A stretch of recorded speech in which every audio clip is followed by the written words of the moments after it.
Baik, adik-adik akan menjelaskan bagaimana adik-adik menyusun teori dalam penelitian. Ya. Jadi perlu diketahui bahwa teori dalam bab 2 atau kajian teori dalam bab 2 itu yang ditulis adalah teori yang mendukung variabel penelitian. Jadi tidak semua teori itu bisa ditulis di dalam variabel penelitian. Contoh, adik-adik meneliti tentang motivasi. Maka motivasi itu banyak. Motivasi kerja, motivasi belajar, motivasi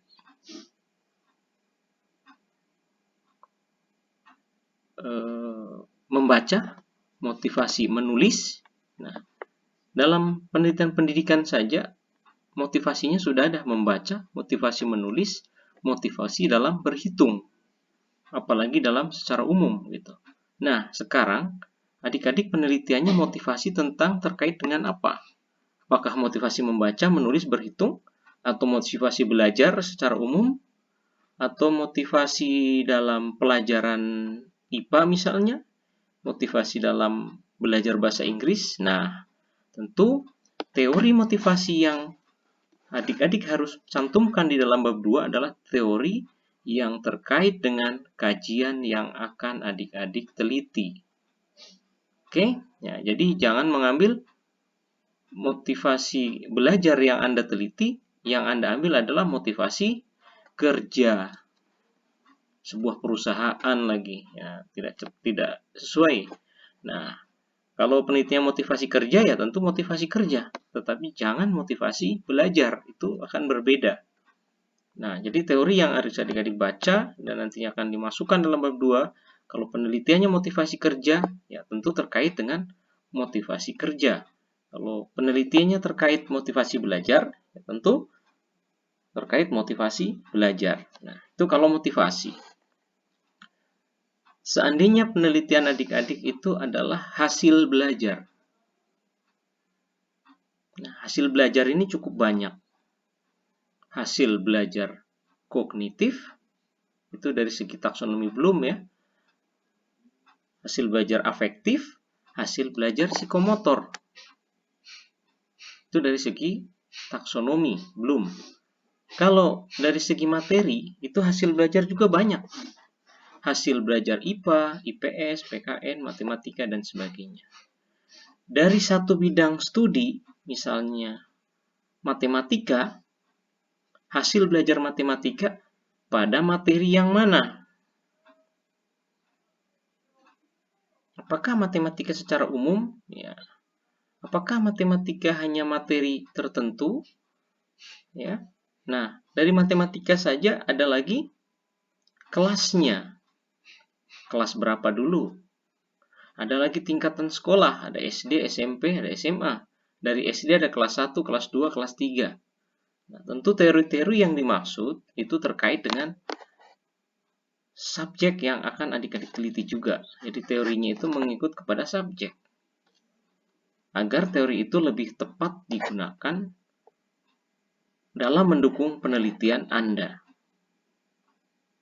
Ya, jadi itu.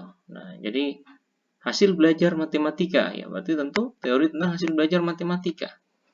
Atau minimal teori hasil belajar. Nah, teori hasil belajarnya yang mana? Kognitif, afektif, psikomotor. Nah, tentu memiliki perbedaan. Gitu, ya.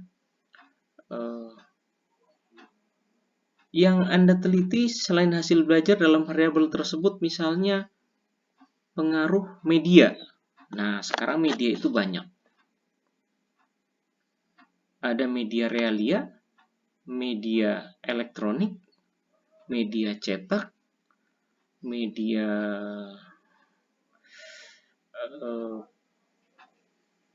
gambar, media berupa video, ya, media visual, audiovisual, ya.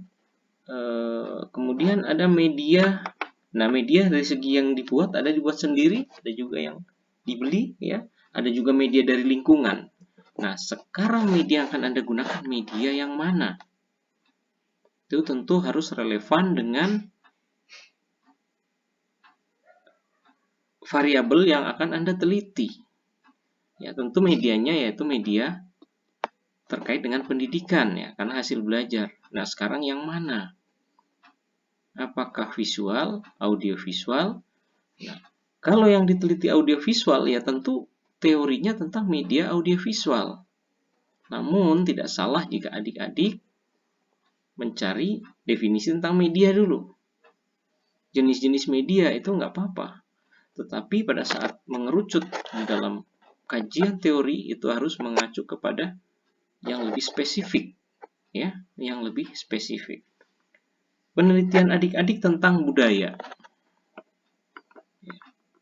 Budaya yang mana? Budaya kerja, budaya organisasi, budaya lokal. Ya.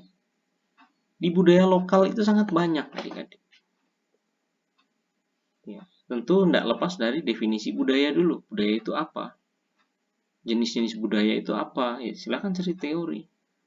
Nah, Anda mengerucut budaya apa yang akan Anda teliti. Ya. Jadi budaya apa yang akan Anda teliti, maka di situ Anda harus mencari teori yang terkait dengan budaya yang akan Anda teliti. Budaya, ini contoh, ini bukan bidang saya ya, ini contoh. Budaya masyarakat lokal di daerah X dalam melaksanakan perkawinan. Nah, jadi terkait dengan budaya perkawinan, teori-teori yang harus mendukung itu. Gimana cara mencarinya? Anda bisa menemukan misalnya penelitian-penelitian sebelumnya tentang budaya perkawinan di daerah tersebut. Ya, misalnya itu daerah tersebut sudah pernah diteliti budaya perkawinannya itu apa. Nah, nanti di dalam proses sintesisnya tentu harus mengarah kemana. Di konstruknya nanti di dalam teori itu budaya yang akan Anda teliti itu budaya yang mana gitu. Dari segi hal apa gitu. Ya. Dan bisa juga Anda melihat atau mencari literatur tentang budaya perkawinan sebuah suku di suku-suku yang lain. Seperti apa? Sehingga Anda bisa membandingkan antara suku A, B, C, dan D. Terus kemudian dikaitkan juga dengan perbandingan suku yang akan Anda teliti budaya perkawinannya. Budaya misalnya terkait dengan upacara. Ya tadi pernikahan, ini mungkin kematian. Ada upacara terkait dengan gunting rambut. Atau istilahnya kalau bahasa Jawa juga ada yang tingkeban yang masih 7 bulanan ya. Nah, itu budayanya tentu berbeda. Dan di dalam budaya itu ada namanya makna atau istilah nilai. Pasti ada terkandung nilai dari setiap aktivitasnya. Pasti ada terkandung yang namanya makna nilai dalam setiap aktivitasnya, ataupun benda yang digunakan itu biasa memiliki makna. Yang kan benda, warna itu memiliki makna, harus warna tertentu dan sebagainya. Tentu maknanya apa? Ya, kalau memang Anda akan meneliti tentang makna, yang terkandung di dalamnya adalah tentu terkait dengan teori yang terkait dengan makna budaya juga dari setiap aktivitas. Tentu kalau yang diteliti adalah perkawinan, ya tentu makna budaya perkawinan yang Anda cari terkaitkan dengan teori-teori yang pernah ada. Yang diteliti perkawinan, ya masih budaya, tapi yang dikaji bukan tentang perkawinan, tapi apa? Kelahiran, itu kan tidak pas. Gitu. Jadi kalau kita boleh sarankan kalau tentang budaya, maka ya tentu definisi dulu. Ya, definisi. Nah, makanya Anda lihat ini yang ada di layar. Yang pertama adalah dahulukan variabel terikat. Ya, kalau variabelnya hanya satu, biasanya kualitatif, ya tentu hanya satu variabel, tentu tentang definisi budaya. Definisi budaya dulu atau langsung budaya perkawinan di daerah bagi apa, bisa aja itu tergantung Anda akan membuat di bab 2-nya itu apa. Apakah pertama definisi budaya, kemudian jenis-jenis budaya, terus budaya masyarakat lokal, apa-apa yang ada misalnya, masih itu. Nah, terakhir nanti ngerusut pada budaya yang akan Anda teliti. Ya, budaya yang akan Anda teliti. Itu berupa apa, budaya apa, dan sebagainya. Ya, itu juga nanti dimasukkan, kalau ada penelitian sebelumnya tentang budaya itu ya dibahas. Tetapi tentu penelitian Anda tidak sama persis. Walaupun sama-sama budaya perkawinan misalnya di daerah A, Anda juga akan meneliti budaya perkawinan di daerah A, tentu ada perbedaannya, bukan sama persis ya. Ya, makanya dilihat betul-betul penelitian sebelumnya itu menyangkut tentang apa budaya perkawinannya, terus Anda tentang apa gitu, yang belum diteliti oleh penelitian sebelumnya. Itu yang pertama. Yang kedua, Anda bisa juga membandingkan budaya daerah-daerah lain tentang budaya perkawinan tentunya. Seperti apa gitu. Itu di bab 2 bisa dimasukkan gitu. Ya, seperti apa gitu. Nanti dibandingkan gitu ya. Nah, jadi dahulukan variabel terikat. Ya, kalau misalnya itu tadi tentang budaya, kalau hanya satu variabel ya, budaya perkawinan misalnya, ya sudah, budaya prosesi perkawinan atau apa, itu pokoknya seperti itu. Ini bukan bidang saya, hanya contoh aja. Kalau salah mohon dikoreksi. Nah, jadi itu dahulukan variabel terikat. Tetapi kalau misalnya dua variabel, misalnya variabel yaitu kan variabel bebas terikat atau variabel independen kan variabel dependent ya. Nah, variabel terikat misalnya pengaruh penerapan model ya, melihat pengaruh penerapan model A terhadap hasil belajar. Ya, tentu hasil belajarnya yang duluan kan ya. Hasil belajarnya. Apa saja yang akan dibahas dalam hasil belajar ya, tentu pertama dari definisi. Terus apalagi ya, kalau definisi hasil belajar itu apa, menurut siapa, dan seterusnya. Kemudian jenis-jenis hasil belajar apa misalnya ya, baik secara materi ataupun secara teori taksonomi Bloom, hasil belajar itu apa ya kan. Namun taksonomi Bloom kan ada 3, kognitif, afektif, psikomotor. Nah, hasil belajar yang akan Anda maksud itu yang mana? Nah, sehingga hasil belajar yang Anda maksudkan itu adalah misalnya terkait dengan psikomotor. Nah, berarti hasil belajar psikomotor itu seperti apa sih? Cara menilainya bagaimana dan seterusnya. Jadi yang akan Anda obok-obok adalah hasil belajar tentang psikomotor. Tapi sebelumnya ya tentu harus memperkenalkan apa itu hasil belajar, jenis-jenisnya dan sebagainya. Namun saat mengerucut adalah hasil belajar berupa psikomotor itu apa? Ya. Kemudian yang keduanya tadi kan hasil belajar, jadi pengaruh model terhadap hasil belajar, model A misalnya. Nah, tentu yang keduanya, misalnya tadi hasil belajar adalah 2.1, maka 2.2-nya adalah model A. Ya, model A. Ya, model A tadi yang saya sampaikan. Nah, jadi seperti itu. Jadi dahulukan variabel terikat, kemudian variabel bebas. Kalau ada variabelnya ada 5 ya tentu terikat dulu gitu. Nah, kalau variabel terikatnya ada 2, variabel bebasnya ada 2 ya tentu variabel terikat dulu semuanya, baru habis itu variabel bebas yang dibahas. Nah, kemudian itu tadi dahulukan itu, dan kemudian membahas teori yang mendukung penelitiannya seperti yang saya sampaikan tadi, bahwa yang dibahas adalah teori yang mendukung penelitian. Kalau penelitian Anda tentang budaya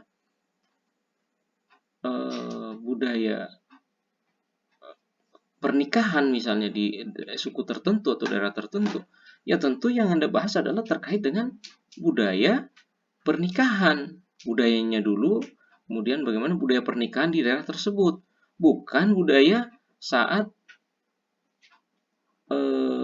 pemberian nama atau gunting rambut gitu, itu nggak ada kaitannya. Tetapi di dalam budaya pada saat awal tentu bisa membahas itu, ya, menuliskan sedikit ya jenis-jenis budaya di daerah yang masih dipertahankan, misalnya menurut teori ada ini ya, itu boleh, ada gunting rambut, ada pembeatan, ada silakan. Tapi pada saat itu mengerucut ke arah teori tentang yang mendukung penelitian Anda, ya, tentang budaya pernikahan di daerah mana gitu tertentu. Jadi itu yang dibahas gitu, ya, gitu. Nah, kalau sudah dibahas itu tentang itu, maka buatlah simpulan atau sintesis ya terhadap teori yang ditulis. Simpulannya apa? Ya oke. Tadi kalau contohnya adalah hasil belajar, ya contohkan dulu ya. Hasil belajar misalnya, pengaruh hasil belajar, pengaruh model A terhadap hasil belajar titik-titik ya, pokoknya materi titik-titik di kelas mana dan sebagainya. Menggunakan pada mata pelajaran matematika misalnya materi apa gitu. Ya tentu setelah Anda menuliskan hasil belajar tadi ya 2.1, 2.2-nya adalah model A, maka yang berikutnya adalah materi. Nah, dari model dari hasil belajar model dan materi itu disatukan ke dalam namanya sintesis. Ya, jadi hasil belajar adalah, hasil belajar yang dimaksud itu adalah terkait apa yang Anda teliti. Kalau hasil belajar yang diteliti adalah kognitif, hasil belajar adalah berdasarkan teori di atas, berdasarkan teori yang sudah dituliskan dalam kajian teori, maka dapat disintesiskan bahwa hasil belajar adalah, itu apa gitu, berdasarkan teorinya, kemudian disatukan dengan model, disatukan juga dengan materinya. Jadi contohnya ya, hasil belajar adalah jadi berdasarkan teori yang telah dibahas pada bab 2, maka dapat disintesis bahwa hasil belajar adalah berupa hasil yang diperoleh oleh siswa melalui proses melalui proses pembelajaran dengan menggunakan model A tadi pada materi matematika misalnya, pada mata pelajaran matematika materi bangun ruang. Ya, setelah dilakukan proses itu dan mendapatkan hasil dari hasil tesnya, gitu. Ya kira-kira seperti itu. Jadi ada dikaitkan. Ya, nah jadi seperti itu. Buatkan sintesisnya. Nah, kalau simpulan, misalnya simpulan gini, Anda menuliskan tentang teori hasil belajar. Hasil belajar adalah menurut si A ini, menurut si B ini, menurut si C ini. Maka demikian berdasarkan pendapat di atas menurut A, B, C tadi, maka dapat disimpulkan bahwa, hasil belajar adalah ini. Ya, terdiri dari ini, dan seterusnya. Ya, tapi sintesis adalah berbeda. Sintesis adalah konstruk atau pemikiran Anda yang terbentuk yang akan Anda teliti dengan menggunakan apa gitu. Ya, itu bedanya ya. Gitu. Nah, sama dengan budaya tadi. Jadi, budaya pernikahan adalah berdasarkan teori budaya pernikahan adalah sebuah budaya masyarakat ini yang masih di misalnya. Nah, itu kata-kata teorinya masih tetap dipegang teguh oleh adat istiadat di daerah tersebut dan sebagainya. Ya, itu. Nah, tentu itu terkait dengan apa itu budaya pernikahan. Budaya itu misalnya apa, pernikahan seperti apa dan apa gitu. Nah, jadi itu berdasarkan teori-teori yang membahas tentang budaya pernikahan. Ya. Dalam proses itu bisa juga pengertian budaya duluan, terus jenis budaya, itu tadi saya sudah jelaskan. Tapi nanti pada saat terakhir itu ya tentu ada konstruk yang terbentuk atau pemikiran Anda terkait dengan penelitian Anda. Ya. Terkait dengan penelitian Anda. Kira-kira itu ya untuk menulis kajian teori di bab 2. Kira-kira seperti itu. Nah, jadi harus ada konstruknya yang terbentuk atau pemikirannya sesuai dengan teori yang akan Anda teliti. gitu. Ya, jadi kadang-kadang ada juga misalnya yang bingung apa yang mau dituliskan di bab 2 itu biasanya seolah-olah padahal gini, di bab 2 itu adalah pendukung. Mendukung bab 1, ya, mendukung bab 1 seperti saya jelaskan di dalam video yang lain tentang latar belakang. Nah, latar belakang itu kan bisa aja diambil dari fakta teori, fakta hasil observasi, ya, fakta hasil penelitian sebelumnya. Nah, fakta-fakta tentang teori dan penelitian sebelumnya itu adalah bisa dimasukkan dalam bab 2. Jadi, yang ada di bab 1 itu diambil dari bab 2. Pada saat bab 4, ya, pembahasan, itu teorinya nanti pada saat dibahas tentang hasil penelitian Anda tentu akan mengambil teori dari bab 2. Nah, makanya tadi pada saat awal saya katakan kajian teori adalah mendukung penelitian Anda. Penelitian Anda ambil datanya tentang data budaya proses pernikahan misalnya. Ya tentu nanti pada saat proses pernikahannya seperti apa datanya tentu didukung dengan teori-teori yang ada di bab 2 gitu. Ya, jadi bab 2 ini harus bisa mendukung, ya, teori ini adalah teori yang benar-benar mendukung penelitian Anda. Seperti yang saya sudah jelaskan tadi, bahwa budaya banyak, ada budaya kerja, budaya ini. Nah, kalau penelitian budaya kerja berarti tentang budaya kerja yang akan dibahas di bab 2. Ya, tentu tidak terlepas dari ke bab 3 nanti juga ke bab 4 juga ke bab 1. Ya tentu didukung oleh bab 2. Gitu. Jadi bab 2 itu bukan tidak ada apa-apanya, tapi itu justru mendukung pembahasan dan mendukung juga latar belakang daripada penelitian Anda gitu. Nah, itu seperti itu ya. Jadi di bab 2 itu kira-kira itu sih yang akan Anda tulis gitu dalam penelitian. Bukan Anda lihat saja yang ada terus Anda ketik, tidak. Ya, teknik bagaimana Anda mengutip di dalam buku, di dalam jurnal dan sebagainya, saya rasa itu saya tidak akan jelaskan kali ini. Mungkin nanti ada lain waktu kita akan menjelaskan bagaimana sih cara mengutip, cara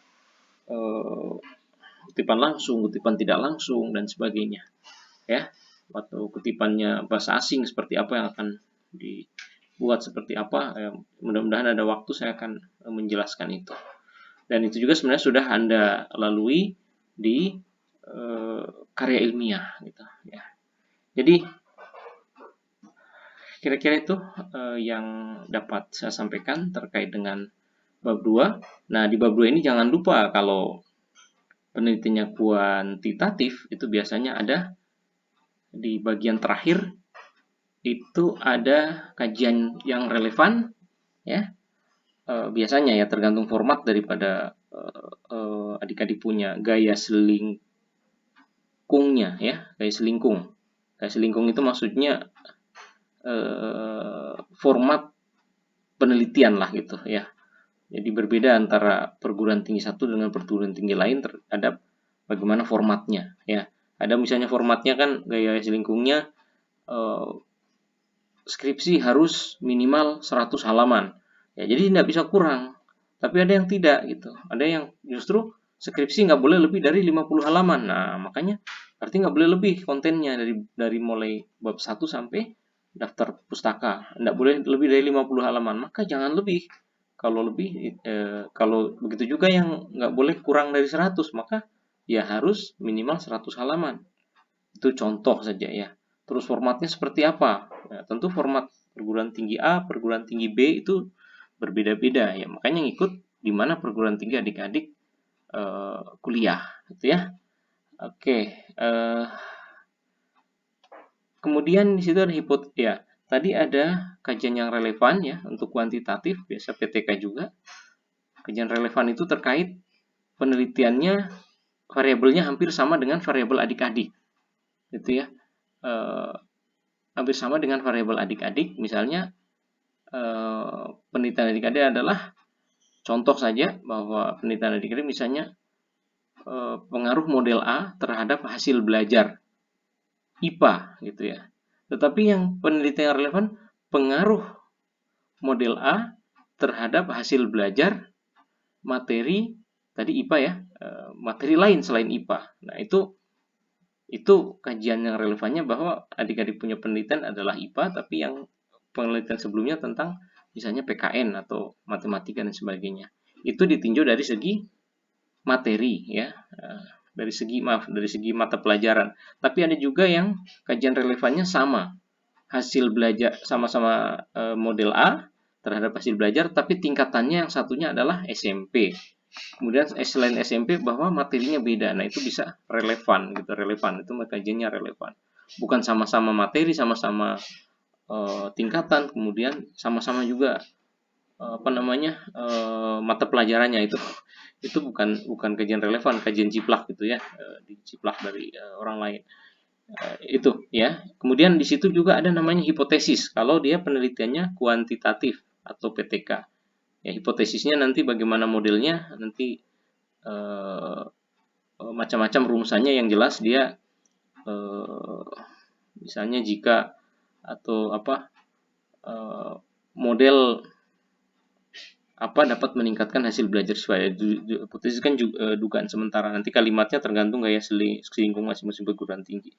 Misalnya jika model A diterapkan dalam pembelajaran apa gitu, itu dapat meningkatkan hasil belajar. Nah, itu kan dugaannya.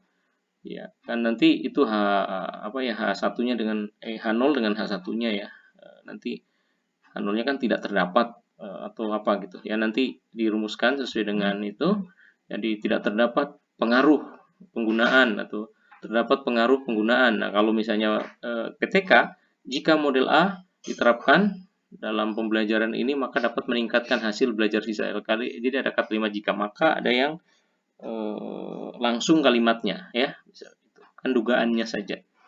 Dan nanti setelah itu nanti ada uji statistiknya dan sebagainya, sehingga apakah dia meningkatkan hasil belajar atau ada terpengaruh itu nanti statistiknya dibahas di bab 2. Oke, serasa itu dulu adik-adik, nanti yang lain-lain kita akan bikin satu-satu, termasuk bab 3-nya seperti apa misalnya ya.